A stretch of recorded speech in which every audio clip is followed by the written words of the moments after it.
Death is just a predator much higher on the food chain than we are, and our perception of it is as limited as an ant's perception of a child with a magnifying glass. Wow. Well, isn't this quite something? You blink, as if you can't quite believe what you're hearing. Yes, yes, you're not imagining it. I'm speaking to you, I suppose, is how you would understand it. But, but, you say out loud, and a couple of the other specimens stare to look at you in confusion. Now, there is no need to speak out loud. I will be able to hear your thoughts. Your kind comes along so rarely, I would hate for you to get taken into some prison and electrified. Electrocuted, actually, you say, this time in your head. Then you shake your head, as if you can't believe what you just said. Wait, you. Use your words now. My mocking tone momentarily angers you, clearing your thoughts. Who? No. What are you? You say, again, in your head. Ah, but you know already, don't you? You were just thinking about it. You blink and frown. I was thinking about something. Your frown deepens. I know what I was thinking about. I am thinking about it right now, and when I do, everything sort of goes blurry and I feel like I'm watching myself in third person, but I couldn't tell you exactly what I'm thinking about. Precisely. My sudden excitement makes you jerk. Sometimes I forget how sensitive you folk are. Apologies for that. Quite rude of me.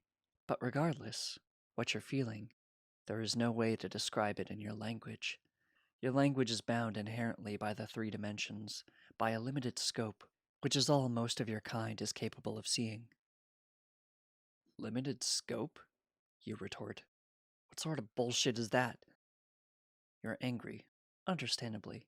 After all, I've just insulted your species. You know full well what I mean. Look around yourself, your fellow people, this transport that you're in. What do you see? Your eyes widen, and you look around, your head jerking from left to right, up and down, out the windows, beyond the windows. You are like a child who has just been born into a new world. In a sense, you are exactly that. Then you look at me. There is no 3-dimensional direction. You just perceive me. You open your mouth to speak. Stop.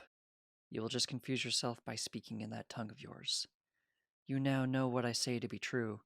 You no longer just see, you perceive.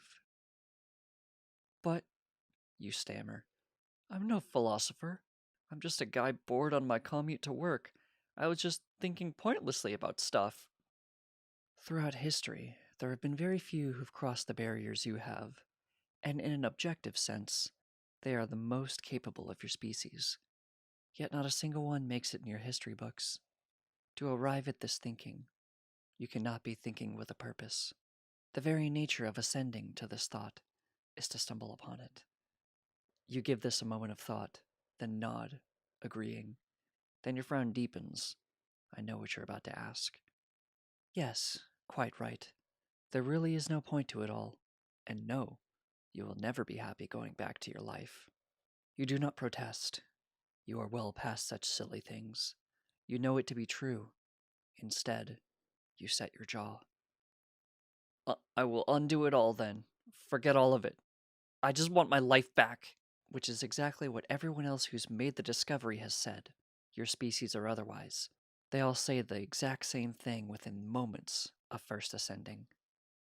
Has anyone done it? You ask, and for the first time, fear creeps into your voice. I've been trying for as long as time existed. No avail.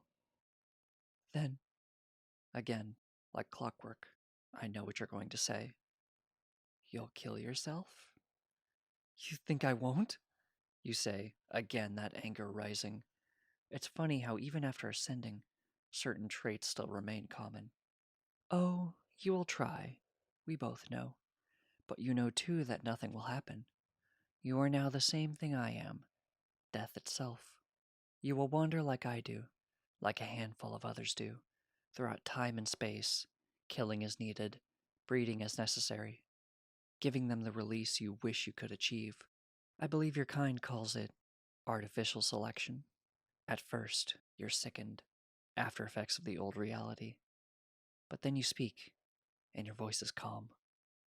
To find someone capable of ascending beyond us, you say. Precisely. Only they will put an end to our suffering. Everyone else has left the transport, but you're still sitting where you are, looking the same, but fundamentally changed, likely forever. You look around, trying to get one last glimpse of the world that was once yours, but it's too late.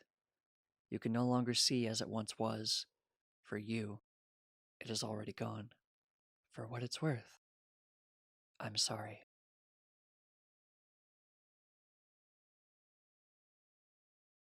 This story was written by Excessive Smash. Read by Bag of Vicodin. Thank you for listening.